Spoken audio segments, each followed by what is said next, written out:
Muitos dizem que a vida imita a arte, ou como diz o filósofo, a arte imita a vida. Seria o mais prudente a se dizer, mas no caso que eu vou contar hoje, parece que foi a própria vida que resolveu imitar a ficção, ou pelo menos os seus personagens. É uma espécie de novela da vida real. O ano era 1992. Os jovens saíam às ruas de caras pintadas para pedir o impeachment do presidente Fernando Collor de Mello. Houve a abertura do processo pelo Congresso e, posteriormente, aconteceu a renúncia do presidente. Em 1992, acontecia também o massacre do Carandiru. E o Flamengo conquistava seu 5º título no Campeonato Brasileiro, que era uma alegria, né? Foi aí que aconteceu um fato inusitado ao final das comemorações. A arquibancada do Maracanã desabou, causando a queda de vários torcedores. Uma tragédia.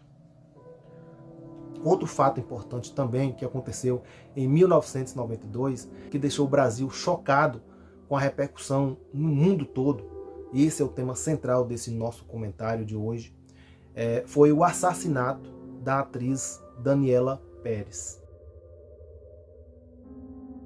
O ator deste crime brutal, um colega de cena, o também ator Guilherme de Pádua.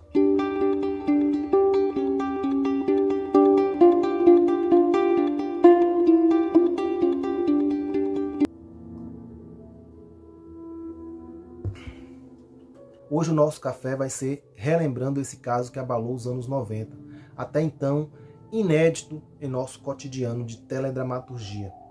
Um caso que o personagem ultrapassa os limites da telinha para se tornar um vilão da vida real, uma espécie de esquizofrenia patológica, do mal com atraso, com pitada de psicopatia, como diria o nosso nobre ministro Roberto Barroso. Em um outro contexto, evidentemente.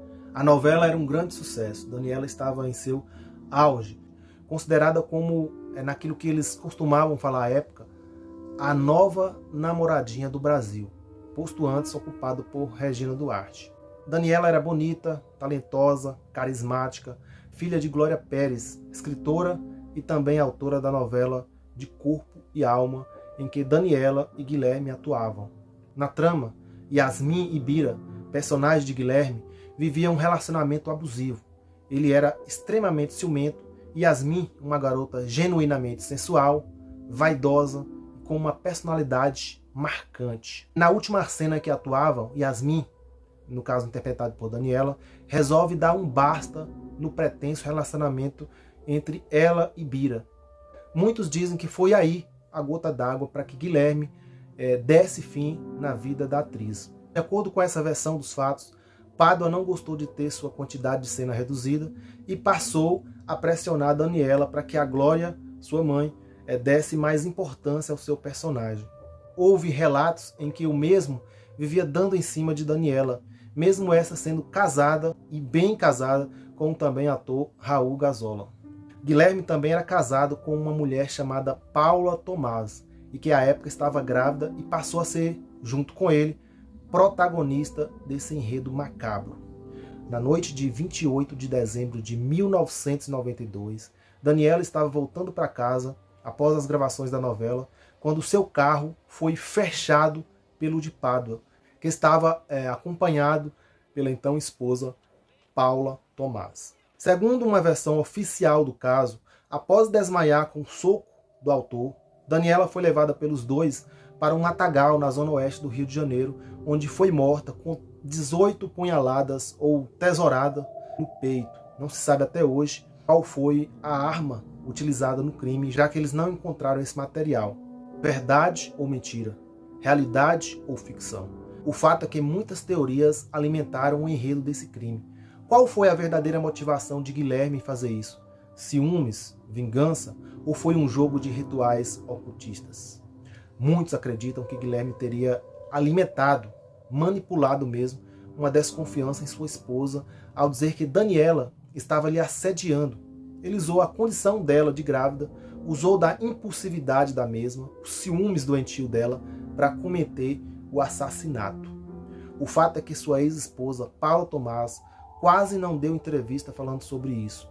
Ela não deu ainda uma explicação racional falando sobre o caso. Apenas em sede de julgamento com uma tese muito fraca da defesa em que ela não estava na cena do crime, quando na verdade o fato foi desmentido por uma testemunha chave do processo, o advogado Hugo da Silveira, que reconheceu Paula e disse que viu a mesma no local do crime minutos antes de o corpo da atriz ser encontrado.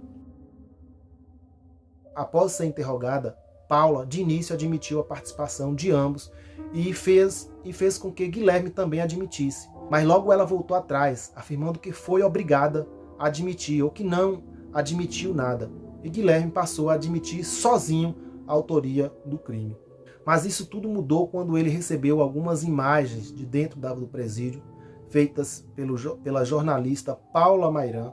Nas imagens, a Paula falava que ele era um psicopata, que sentia raiva dele e que eu mesmo tinha tentado até envenenar sua mãe. Guilherme imediatamente convocou uma entrevista e entregou a sua ex-esposa.